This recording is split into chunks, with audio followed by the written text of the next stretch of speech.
Kamata Wex Binetio. Kamata Yedaya Hotel, California. Ibiza.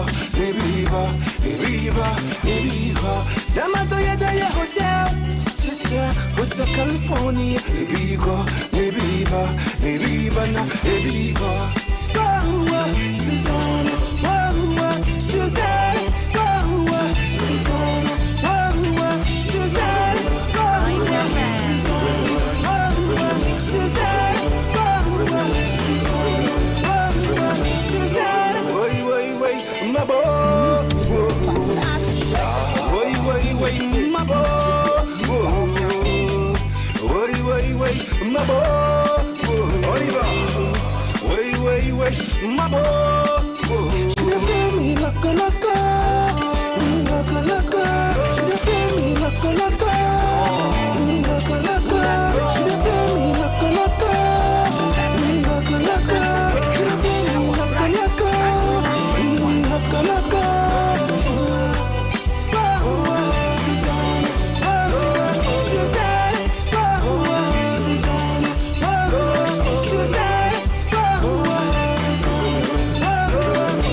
Wobete kekraw. Ewa Bryt 99.1.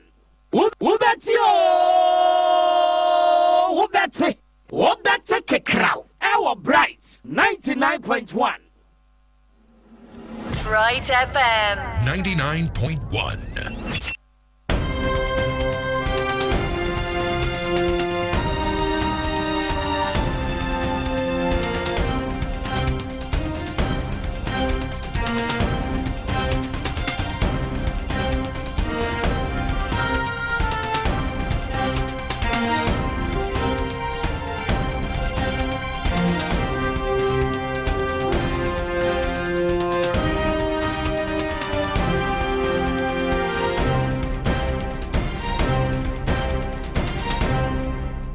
Yeah, Oma de share akasimano bako ensia na nonsia abo.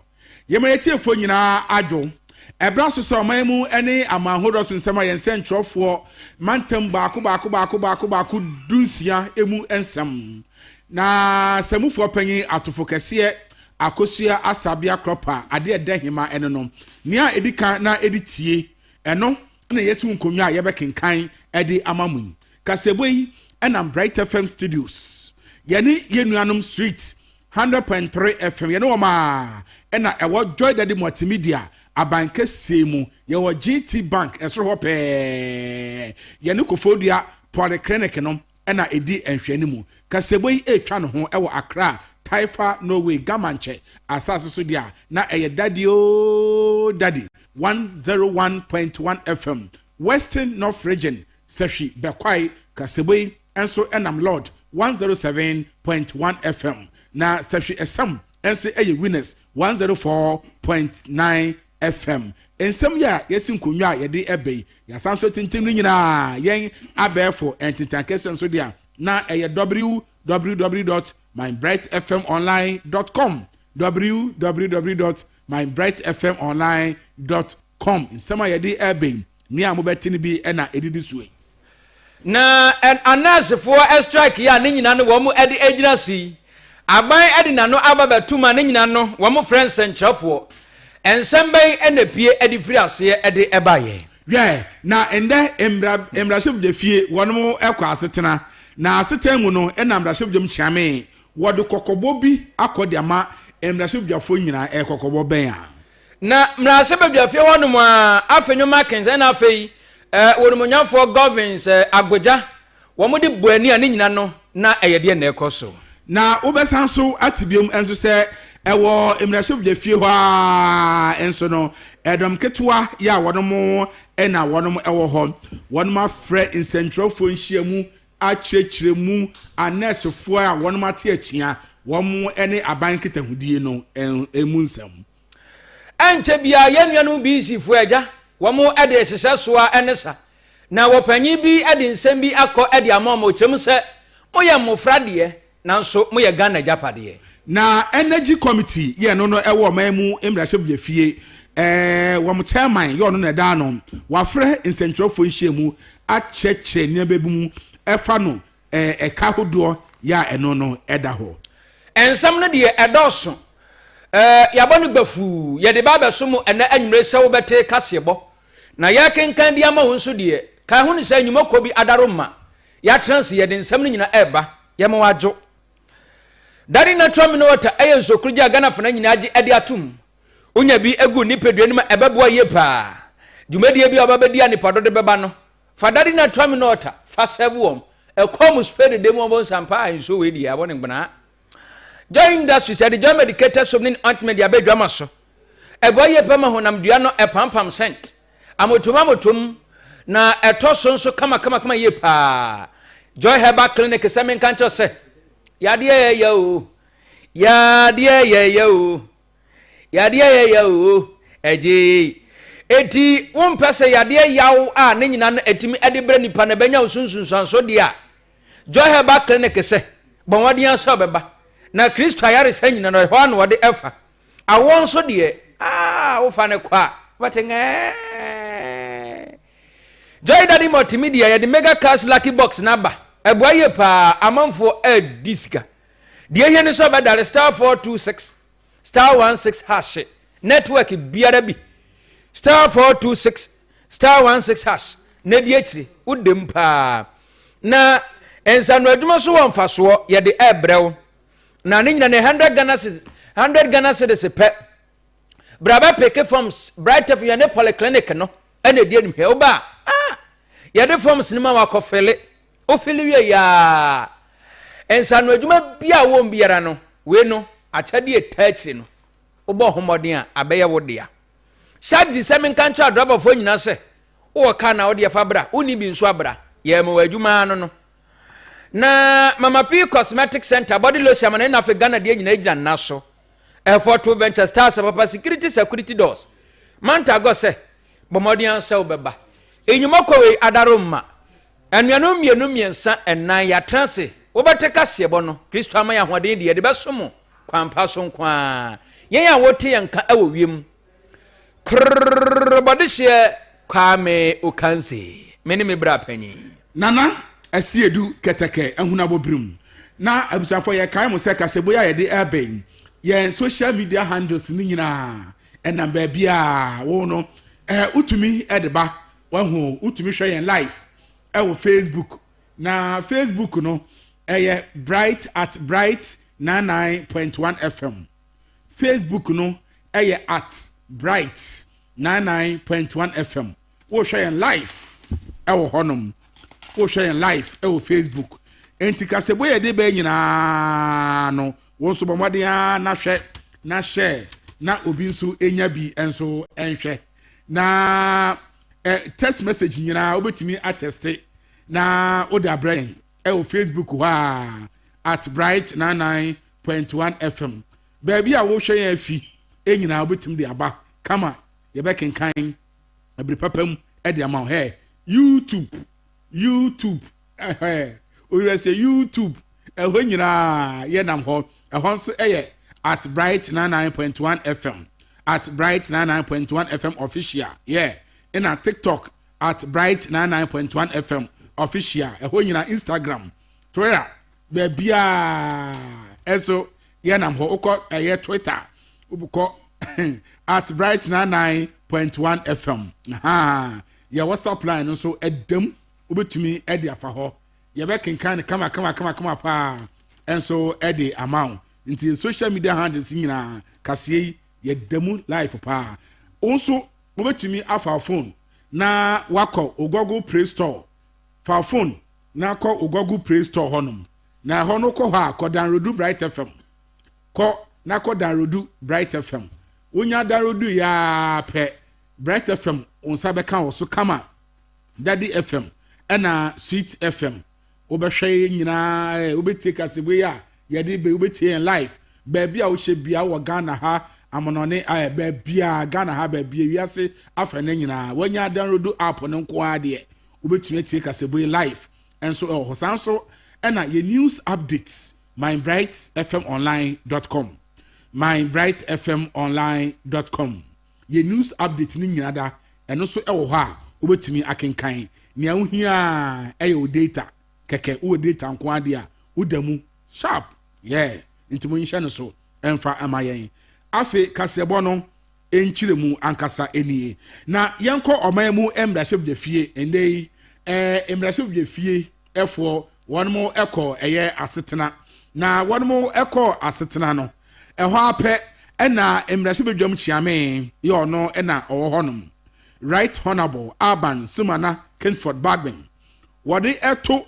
emraship de fie nyina enim MPP nio so ye NDC nio woka in the pain no was in the pain ama wo nyina ate say inei say wo ye emraship dwani a wo man ka so wo nim say oh my Ghana amambra and as a standing orders ya wo no edidi dwuma e wo man mu emraship de fie no say wo kwa kodi dwuma bi edi afri emraship dwuma de omudi no ho a e wo say wo sere kwan efi emraship dwum chiame enchen no no watumi ama kwan ansa na wakwa akoye say mpo waji position bi say ye ministerial position and I say woji deputy minister woji CEO board member bibia e wo say wo sere kwan e wo mamu emraship de fi emraship dwum chiame no enchen ansa na wakwa kodi se adwuma no e na wo kire say e kebe akwa say ase emraship de fi fo no wo mo ye o madwen say wo mu refi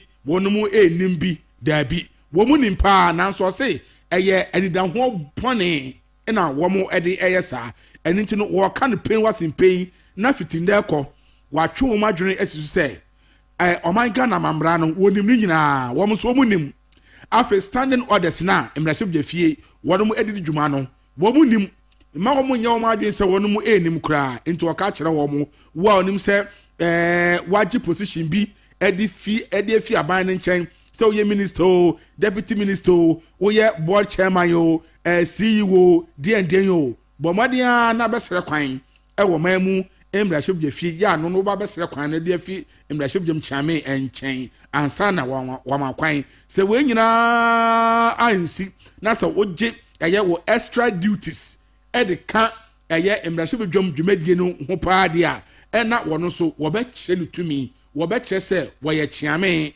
pa ewo ho asama ewo nanum no wane so wo de beto anim sei na wo de tu dwa ewo mamu emraship dwa fie Bryt FM.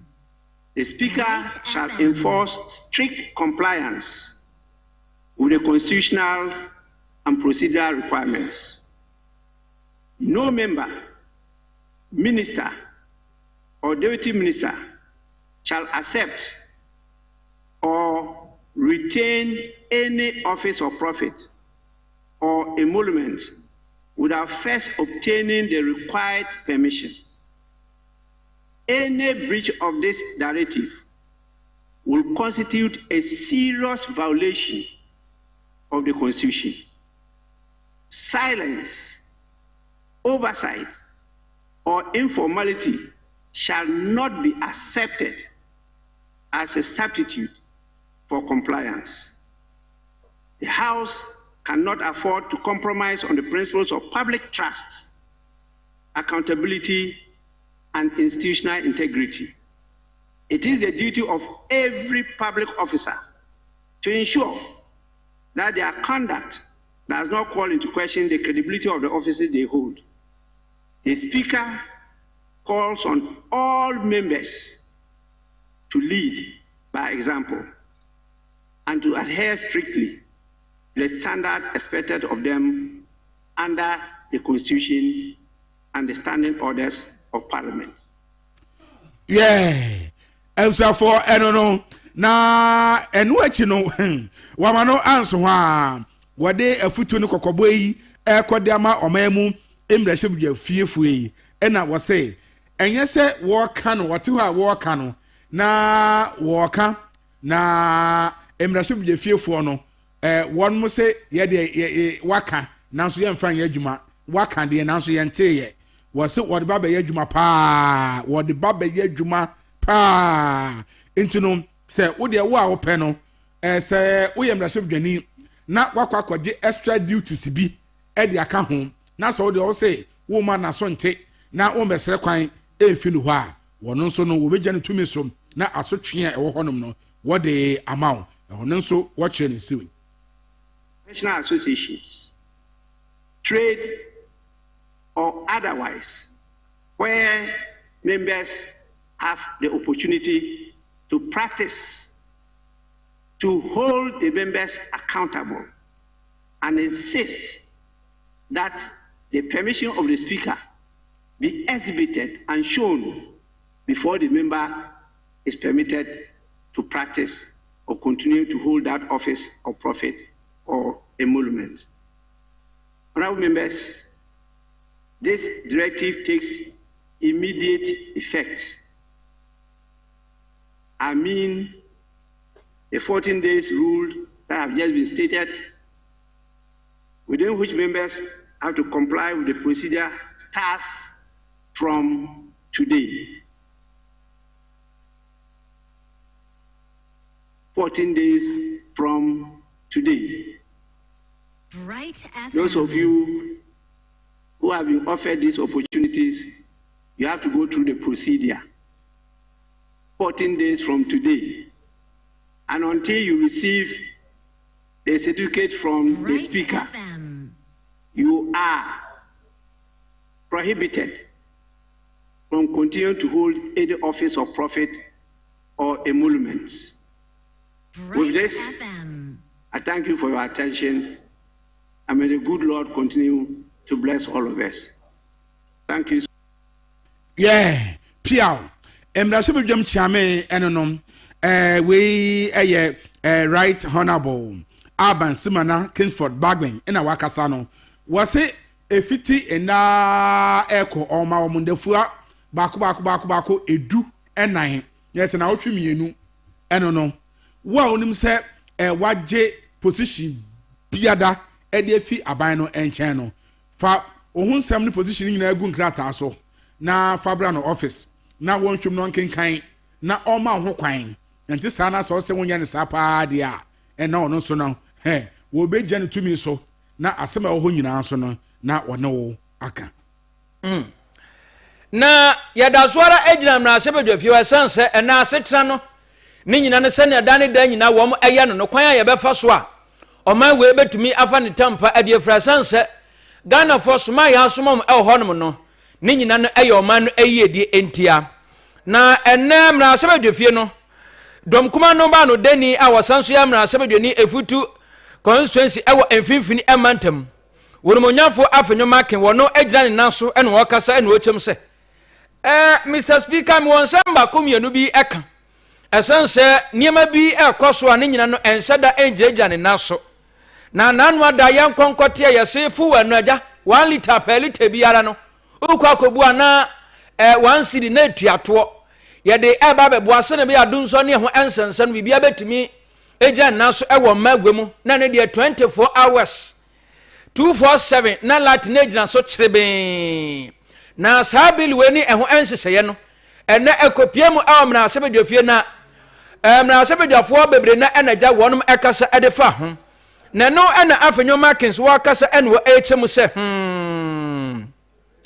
eniema bi hamio ehamiye pa na de edi kan abanwe wonpe enkambom ebra na ne nyina no wo pre a wo baba ne ho enkwane ba no me afenwoma kemete ewo abana no mu se oba be ye bibia ene nanasie du de mba be ye ni o yenye ne sen ene ne biako ye soro de mba be ye ni o yenye ne sen nanso sa wanga na sidi ne ho ensensem a ne nyina na akwakọ ya asem die a wo mo ne andi ho komo bako mpo we di adanse se biako ye eni entema ne nyina ne ye presi wo mane be kọ nim ewo sa akwa so ebiom afenwoma ka eja naso ewo na kwanyam a ne nyina no wasanso ade tudwa ene wochem se na ade we levi ka ho ana na te se wanga na series fuel levi eno se okay na nya ban we no ebra wo ba wochem se levi ni ho nkwane ba ni levi si aka no ye de ebua ma Ghana komu ebu ni ho nkwane ba nya ban we no ka sa asemu ya na wo pese wo twafufuo ni difa ye tikosa ndi be wura enum ana na we de from E-levy to E-levy. What time say E-levy goes, E-levy comes. na de akɔso ne de wɔtem sɛ wɔde ho a wɔnte aseɛ na wɔkasa wie pɛsa na wɔnwonyamfo ɛyɛ Kwame governance agbonya wɔtakwana ɛne wɔtie de ɔka ɛna Mr. Speaker kyem sɛ Kwame mehu sɛ ɔpɛsa ɔkasa Kwame kasa ne yɛnkɔ etu ɔno so ma na no so pɛ no kyem sɛ afanyoma ke ho so ɛde nsɛm na wokan adeɛ yɛ ka yɛka ne sɛn wanfo elevi nso de elevi abam elevi akama ho nsɛm atwam akwakɔ yɛ kama meka yɛntie wɔm. Mr. Speaker, first, this government from day one created a certain impression to the Ghanaian public that it's a government that consults. Unfortunately, this bill, which was just introduced to the House, had no prior consultation. Mr. Speaker, the government is telling us that it is against taxation and levies, and that introducing taxes and levies will burden the ordinary Ghanaian.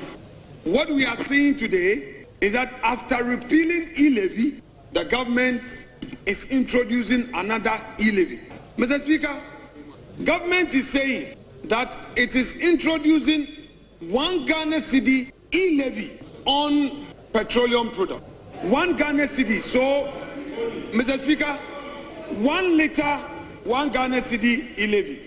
If you buy a gallon of petrol, it is 4 cedi 50 pesos e-levy.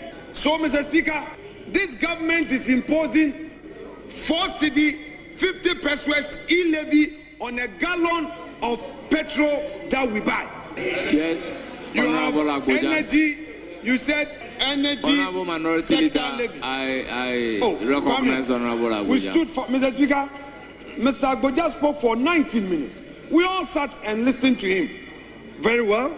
I would allow you. This is your government's bill. If that's what you want to do, let's proceed. No, Mr. Speaker, when we do it to them, nobody should cry. It's okay. Filibuster. Go ahead and filibuster.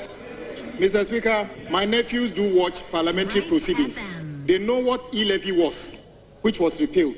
When the minority leader keeps talking about e-levy and they are watching, they may get confused. To save my nephews, let the minority leader just know that there's no semblance of e-levy in this house today. So you are debating a completely different bill. Actually, I want to suggest that perhaps he's been given the wrong bill. Because there's no e-levy in this house. Energy sector levy is not e-levy. How can you say it is e-levy? Show us which bill. What is the title of the bill you got? You said you are Catholic. Do you have e-levy on your paper? You said you are Catholic. Prove. Do you have any e-levy on your paper? You don't have e-levy. And people are watching. Why are you shaking your head? Why are you shaking your head? Do you have e-levy? Wow. Eti agbojansu chem se makin we nya e-levy ne yeka ho asem wa ha. Yeka energy sector levy. Unsu say e-levy. Into person confuse you 90. Koya kasakasa omrase be fia. Ne nyina no ene bill no 1 ayefuwe levy per liter no. Ego pie mu ho no ho nsem kakra na ja. Yetimi die pia mu anwumre. Yeah. Na abusuafo yeda so agina oman mu emrase be fie. Ewo aseshan no emu no ya ekọ na wie ye na adom ketwa no ne farm one mo ehwe apomuden ensem so na ranking member of parliament on health committee Dr. Nana Ayu efriye na woni nsentrofo etwetwe enkomo na manimsam dada ese anes fo nkabom ko ya woni mo oman Ghana ha no woni mo atiatia woni mati atie ni nyina ene ese woni mo condition of service no na wose wo ne aban no ehwe eka ho asem no ebepem enne wo mo ne aban na ka ho asem dada na enya aban we na to see abandada no no te so 2024 ho ena wonum sin konwa ka ho asem a efiti April ho no ma ntino June July ho ena che se ehya ase eye adwuma ena aban no asesa se won ma yen hyehyeye na se aban na sesa aban foforo aba aban kro na enti hyehyeye bia aban da no aye ede ato ho no e wo se aban oba ye wo hwe na woto aso na no ena nurse fo no ese wono atiatua esan se san hyehyeye na wo mo ne aban dada na ofi so kae no aban foforo oba ye eyenkra tegu dada enti wahu na onka ho bibia enso enkyere wono ye se impo saban no aye na adwen se wahun so ohun ya wo mo etwe aban na adwen asisu sei wo mo kra pokran so no won mo aka bibi ato ho anite bema aban foforo we so ahu nia ekoso nyina na eno sansen we no na aba betodwa yate se amanfo won mo etwe ne daawere ukopiem aban ayare sabia hodo etwe ehu hye o man Ghana ha na se tuate no nya sem ketua kra ayarefo ebre apemfo ya won mo ekogye awo wo mu nyina anesefo ni ho enti no ebi ebre pa na Dr. Nana Ayo every year wono no emraship de fie Committee on Health ena wode to NDC abanyanim say in fact ewum say abandada na ono na twam no yeto na so ekwan a aban we ene anesefo no ekwan ono wo mo ekasa no enso ani kra wo sankasa bi mpreduasa obuo kwan so no won mo ehia won mo na won mo tie won anum asem ansa na nka anesefo yi won mo ate atua na so won mo anya ne saa na akwakoba ne saa enti won hu ekwan a won betumi afa so na anesefo besi nkonwa na won mo atwetwe enkomo e de afa se ne be ya atuate na won mo ate no won betumi atwen e de asensen na sei ina o kire mu. As a minority caucus on health, for that matter, the minority caucus decision on the current strike action ongoing from the Ghana Registered Nurses and Midwifery Association. It is the belief of the minority in this house that government has and is acting in bad faith as far as this standoff is concerned. Again, it's our belief that governance is a continuous process, regardless of which parties in government. Public servants are paid, they remain public servants. Collective bargaining rights, which are agreed on, remain their rights, regardless of which government takes over after elections. The Registered Nurses and Midwives Association of Ghana, in May 2024, had an agreement with government on their rights. Rightfully so. In a document, it was signed by the representation of GRNMA by Perpetua Operian Popo, the Fair Wages and Salaries Commission by Benjamin Atta, the Chief Executive Officer, the Ministry of Health by the Chief Director Hafiz Adam, and also the General Secretary of the GRNMA. They signed this document, and as of the document, the effective date of implementation shall be 1st July 2024. This was signed in May by state representatives, legally mandated to do so, and that is government. Unfortunately for the nurses, their fronts got divided. Yeah, I was for any you could see ye, a Dr. Nana Ayu, a free ye, and no, one no, and Embrasub Jeffie, were a ranking member, a war Apomuding, a say a honum, a woman Embrasub Jeffie, the my Adam Katua, a war a honum. And I watch an Adrian was say, a yabanda danish share the announce a buying for Fraba, a so she na what was so. Na wasa anase for strike yi ho a dom kasia no saja Jubilee House one momo frɛ eyam na se ahwa na se wo mo frɛ ensentwofo se wo mo so wo mo mra na wo mo ansam ba kom yenu bi e de to omanim na wosoafo no ene hwe apomode ho nsensem so e wo magwemu wonumnyafo kwabena minta akando wogyina mu nyinaa anam ade nsɛm baako mmienu to dwa ne nya no wɔkyɛm sɛ anasifoɔ yɛne mu mpanyimfoɔ ɛno ada yɛtena ase ɛdwendwen nneɛma ho ɛne yɛn nyinaa yɛkɔ bɛnkrom sɛ ɛwɔ sɛ strike wɔadiɛ ne nyinaa no ɛtumi ɛba awieyɛ na sɛ strike no agu so ɛkɔ so no wɔnumnyamfoɔ kwabena minta kando ɛkyɛm sɛ ɛnwanwa kakra ne nyinaa ɛne sɛ wɔkyɛm sɛ sɛdeɛ tie biara no ɛwɔ sɛ Ghanafoɔ hu no sampa wɔn ɛsom wɔn ɔsompa na ɛnsɛsɛyɛ a ne nyinaa no mudi agu akwam nti a mokɔ strike no sɛ aban sɛ ɔhwɛ saa ɛnsɛsɛyɛ no animanim yi a budget no a yɛde ɛma afiwe no ɛyɛ den a ɛbɛha adwen paa ɛtimo ntom wɔ ase.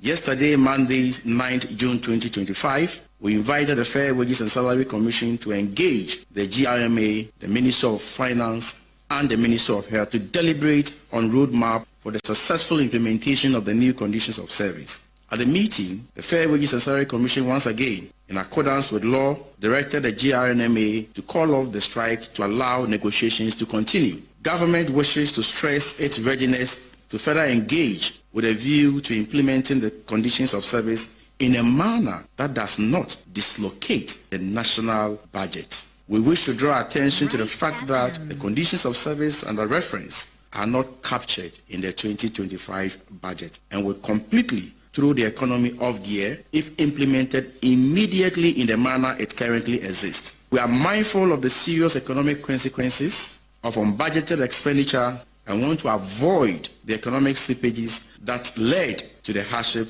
in the recent past. Government commits to continue to engage with the nurses in order to achieve a mutually acceptable outcome in the interest of the public. Wow. Eti di amudi aba no siyese ahwe na nimanim ya ebenya nsusanso bone ewo budget ne so afi we die no eti sade tie biara no eyehia entoboase na eja akwakoba ni se na nurse-fo no so still na ayarefo na na ebre ewo yaresabi ahodo na esanse womu enkwa adwuma ene eho enkwa ne ba ne senti onunyamfo kwabena minta kando se akwakoba ni se ne wo se ehwe kwan a ye fa so ye ne ayarefo nso ebedi ni ye eti wotem se anasefo a mo akọ mahom gie mo wo pepa ene honhom no sam betumi aboa ye no momra. While working around the clock to resolve the impasse, the Ministry of Health has taken the following steps to mitigate the suffering of Ghanaian patients unduly affected by the strike. Given the urgency of the situation and suffering of the patients, government appeal to public-spirited retired nurses and midwives to volunteer their services for a brief period pending the resolution of the impasse. We further express our deep appreciation to practicing nurses who have opted to remain at post to help suffering patients and urge others to show similar fellow feeling and assist our ailing compatriots even as efforts are made to address their concerns. In conclusion, government reiterates its commitment to dialogue with the GRMA with a view to resolving this impasse for full nursing services to be restored. Thank you for the opportunity.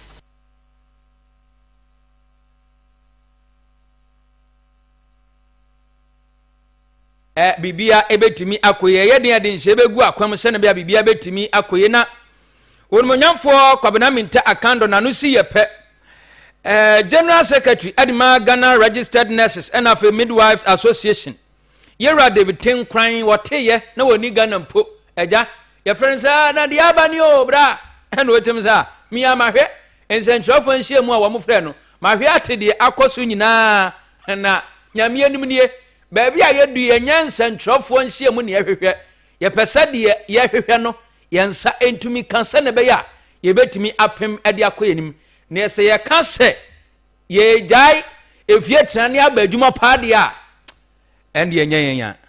The solution in this impasse doesn't lie in press conferences. I think that our key demands are not about the roof. It is something that can be contained. I believe that the Deputy Finance Minister has done the arithmetics. If he's done the calculations, realize that our demands is not something that can throw the economy off gear. We think that this is a new government. We need to come together as citizens to help build the economy of Ghana. If the dividends of whatever policy that are being rolled out is anything to write home about, and if it improves the fortunes of Ghana, all of us will enjoy. And we will not do anything to derail that forward march, the attempt by the state to reset the economy.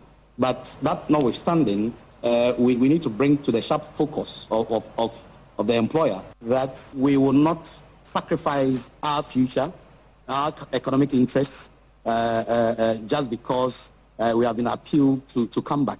We are ever ready to engage, not in negotiation, but in a roadmap of possible implementation. The proposal that was tabled yesterday was inhumane. We think that it is not a proposal that is supposed to be tabled in a situation as we find ourselves. I don't think this is a very good position. I will urge the finance minister respectfully to relook at the figures. What is it in the condition of service that will throw the budget of Ghana off gear? It cannot be said to be true. As far as we are concerned, I think that they need to come clean. They need to prioritize the health needs of the good people of Ghana. They need to prioritize the economic interests and economic welfare of nurses and midwives. And I'm being told that one of the mitigating factors is to deploy retired nurses and midwives. They are more even angry than us. What they don't know is that the retired nurses and midwives feel that they've been let down by the state.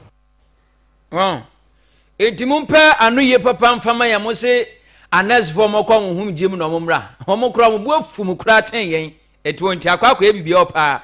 Yera David Tenkran wono enaja wote so de nsam we ade atudwa. General Secretary ade ma Ghana Registered Nurses and afi Midwives Association. Yeah. Na yetoa nsam no so ede amamum. Ye nyina yinim se aban ede eto akwakotum ewo mamu embrahye fie we no eye energy levy.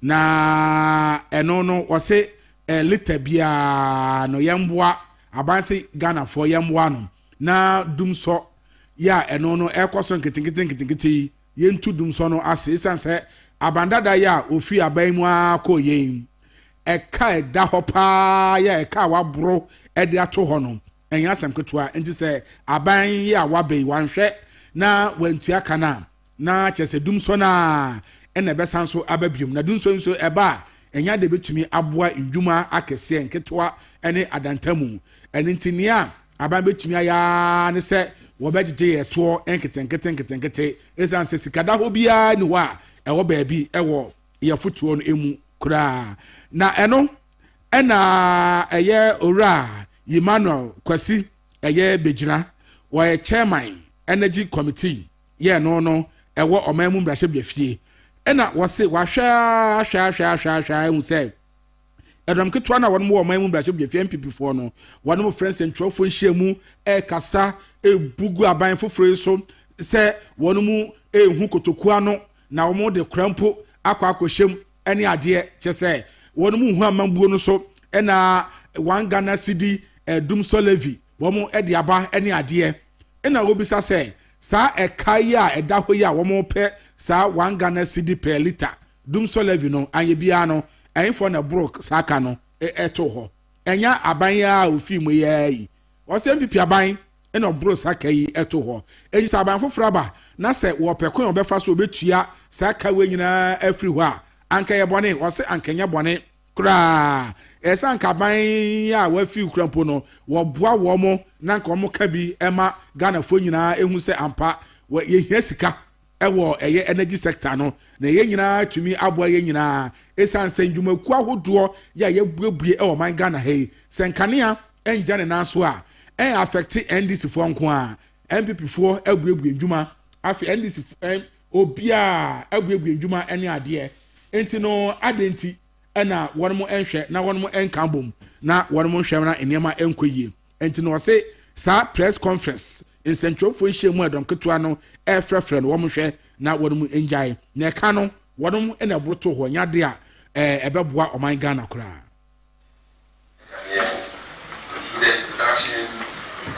Of the energy sector amendment bill 2025.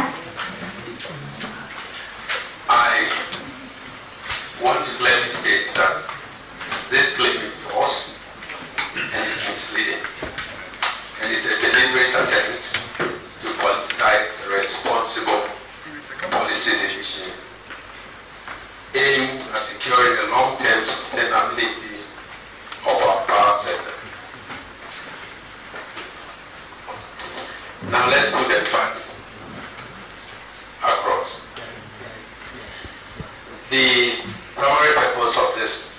billion is to raise additional revenue to support the power sector, which is under severe financial strain from the mismanagement of the sector by the previous government. As of December 2024, the energy sector debt related to power generation stood at $3.1 billion US. Out of this, over 1.7 billion USD is owed to independent power producers, or those we know as IDPs. And we are currently running a monthly deficit of 2 billion Ghana cedis in the power sector. This is a reality, not fiction. Figures are not government estimates. They are verifiable and have been validated by independent bodies. Our power generation mix is dominated by thermal plants, which are powered by liquid fuel. Every year, we spend over $1.2 billion US, with a CD equivalent as of today at 12.6 billion on liquid fuel to run our thermal plant and keep the lights on. Now here's the issue. The current electricity tariff does not account for the cost of this fuel. According to the Public Utility Regulatory Commission, PRC, including in its tariff structure, required increasing electricity bill by over 50%.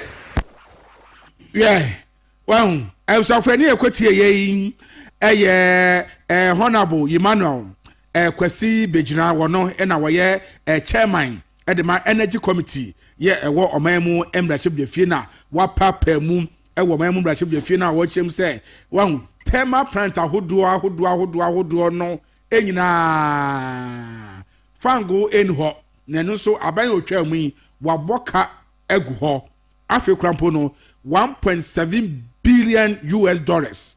And so ne eka eda ho ya aban no ede independent power producers IPPs eka o ya aban na bro ede ato ho we nyina no sikada ho bia eni ho nti say eja yanjeje to enkakra boaboa no amfa nkotua dum so a ebeba ye so no na enya asem ketua kra nti wo mo de wo mo ntwen ma ne nsi eni nti no 1 Ghana cedi dum so levy ne de wo mo sre Ghana for yenhwe na yenjintum na yentua na me de me huni say na ede no de be ye adwuma no ede no de be ye adwuma no o say ede na o de be ye adwuma no say yam prince ama na anya yi a abana ede no de be ye adwuma no say anade ami kan ebi ana dom ko twan so hunu say ekwan foforo bi so wo ha wo metumi ede afa so na eka no yetua na enye to edom kitwan do mo say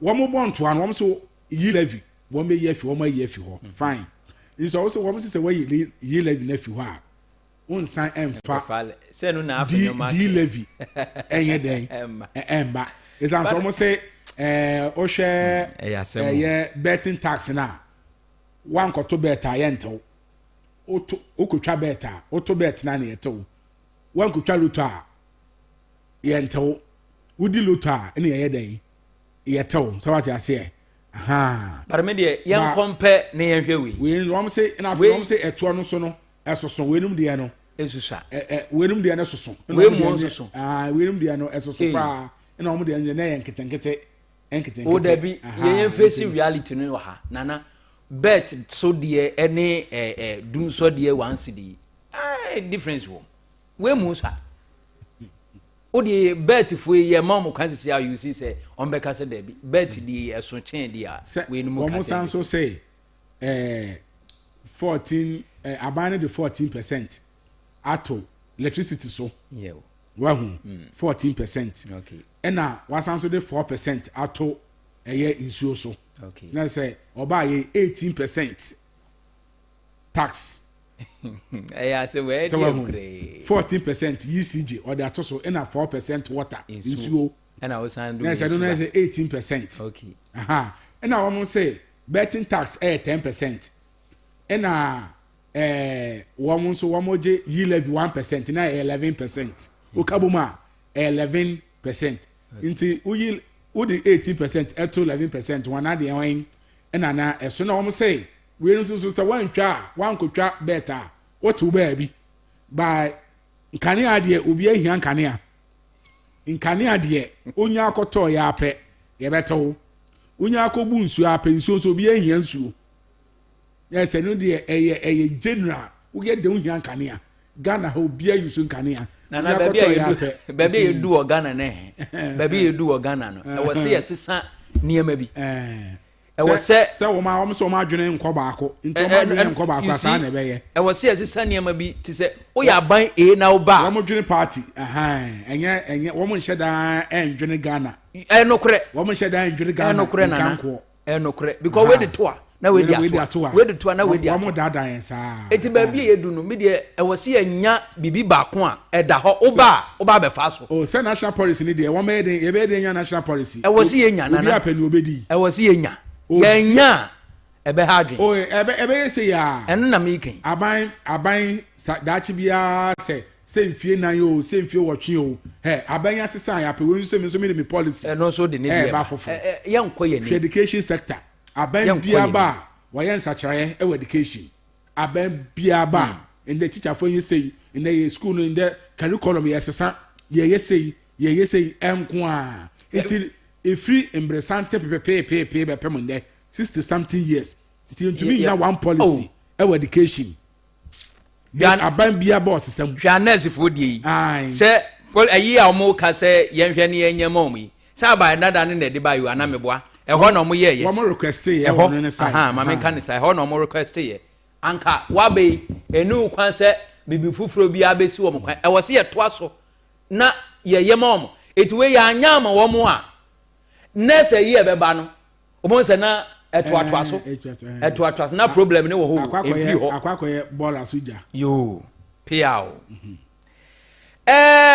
watchina busy foi wo mo ekwakọ hye wo mo nsọhwe nase na ye pese ye nyina ye kọ enim na kwan a ne nyina no wo mo ehya ase no e wo se mpanyifo ekasa e wo ho aye pa ne no ena Doma Central Municipal Chief Executive Honorable Dominic Adoma Ameyaw wode eto ne ma ene yenua enkuma ifoi enimu se bisi amukwa kotwire no nyame enkam ho na mmom krono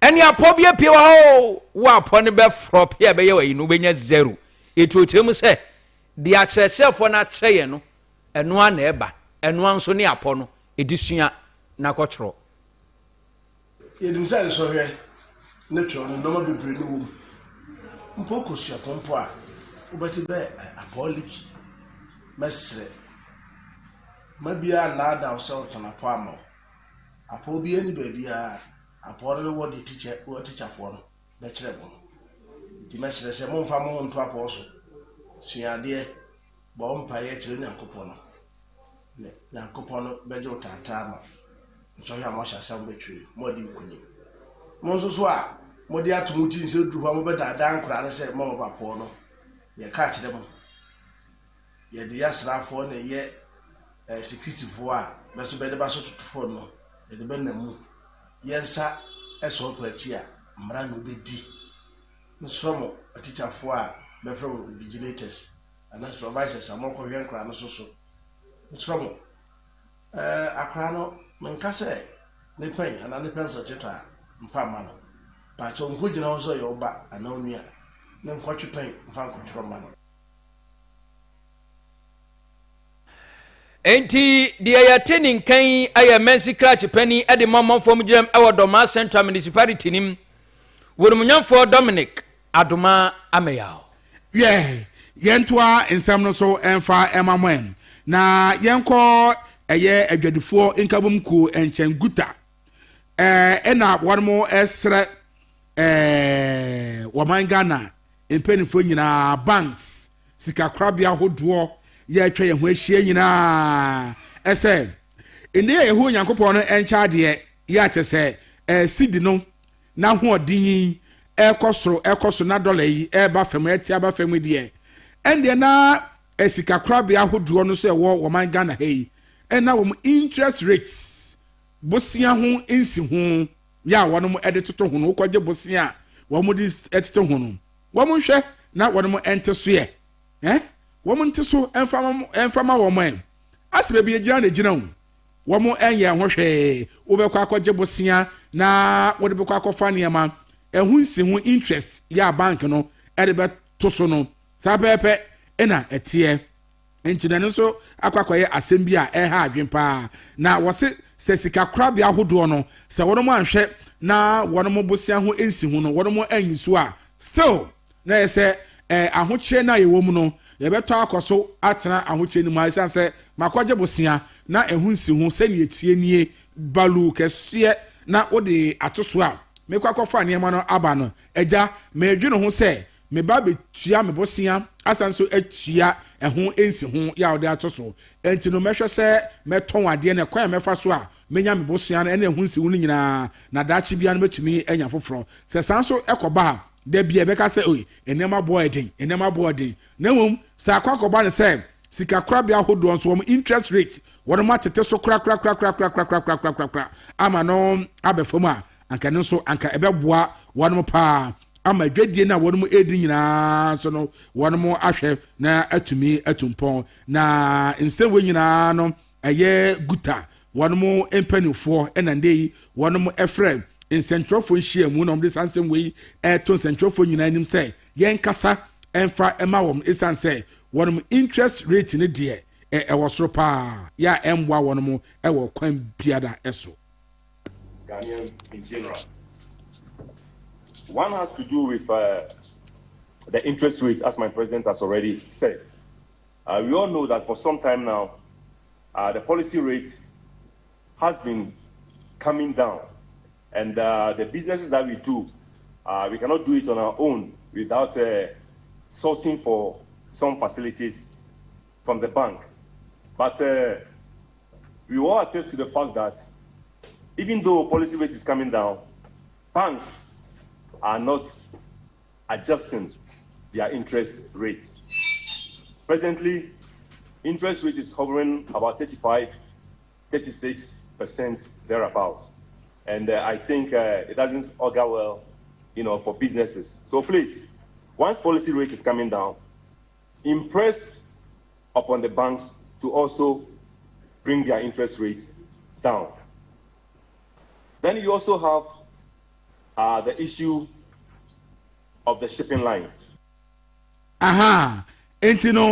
Shipping lines no ina wono mo ede eto eye omamu emrase biefie committee a eno ina ehwe adwadie ene ifidujuma so ese womo srepa wo hwe oman Ghana ha wahu okwan womo fa so eyi niema e port ne buo srododo ne buo den pa na womo ebre ina womo say Togo, Nigeria ene Cote d'Ivoire entisa kura entisa na wono muntumi ehu ne nti oman Ghana nko de eniema no ababedu ya wono mu ekwakoyie no eto a edaso se ne tienie kakra na no so emboa wono mu amumadwadie no entumi ento enkoso of the Bank of Ghana.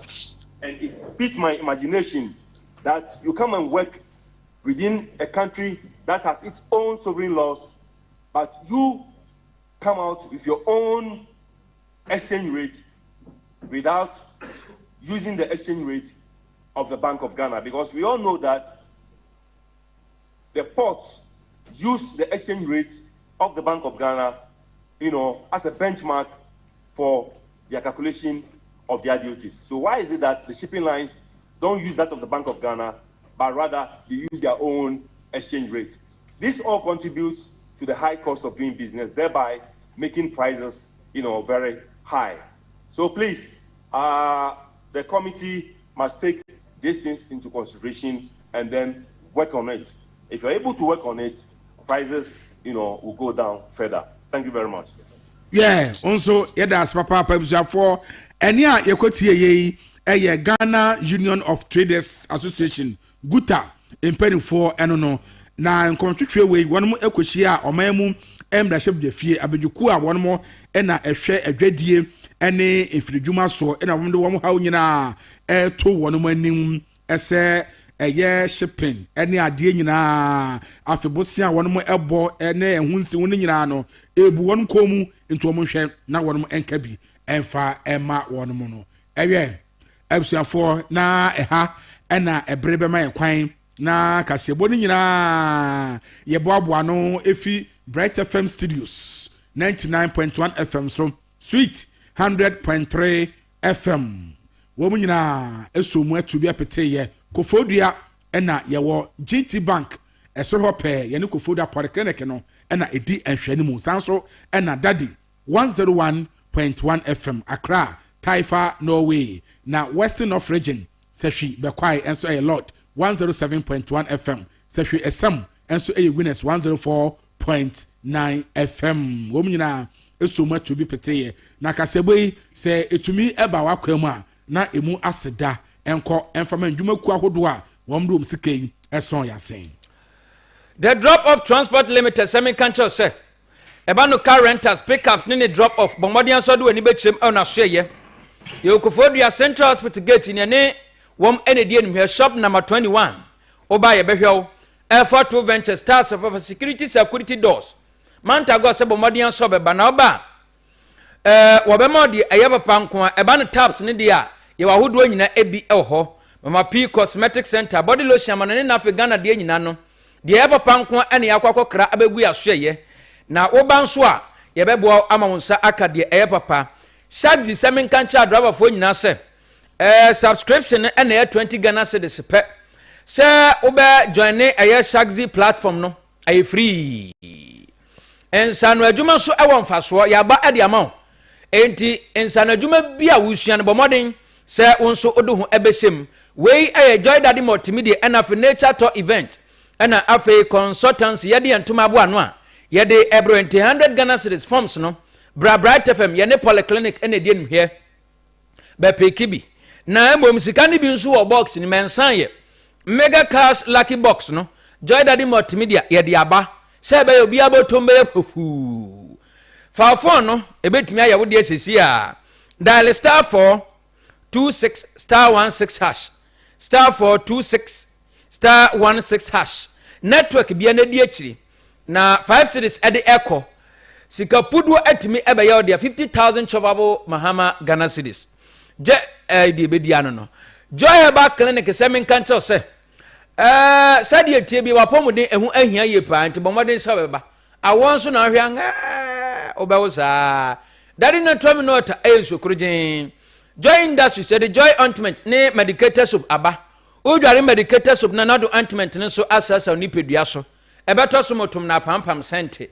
Vike 20 edrom nyina Yesu Vike 20 drom na champion Vike 20 bomodiam edrobi ankadem edrobi akade no anya Vike 20 gu nipedum se woni pa yade bia bedwane enyumokowe adaroma ene se Kristo adom wama ya hoden a enyumre Wobete Kasiebo no peao yede aba awiye ye kenkan ye na ansa na nhyira ba kwakusoromu ena afi agenim boaten womo eboaye ewechire ema utimi ete yenka ye kenkan ye ma wote yenka ene anwumre yi krobodihye kwame okanze mini nua bema nana esiedu keteke ahunabobrim absuafo ye baba soro so a enisa na Gladys Kasiebo o share life edi free nungwa ha e won kramantemu na piaga onso say very soon Ghana for ye be fi MPP pa o say enche Ghana for be fi MPP pa yo ono so ne de eno no we nso o say e hwan DJ Opai Demon Felix o say o share life e de fi Kumasi Swami o say o say Ghana for bonfire say 2028 ebeba ekire ya enche wo say ebe embra ekire ya na fe wo mo hwe anum say as that they will give thanks to the Lord because Ghanaians have yo ebrofotenten power the abano enya senkotoa na no opa che nyina ne say o say enche 2028 obompa ese beba sisi a na wonmakwa akohia na yato aba na say yato aba nwia na say na MPP aba mu 2028 o say wochia Dr. Mahamadu Baumia afe wochia chairman ode no ho kwaku apia wochia Honorable Maso Ofusu Buache former MC Swami after Sansu Echia Yera Jeff Kunadu Jeff Kunadu was Sanso Echiano when so innocent Johnson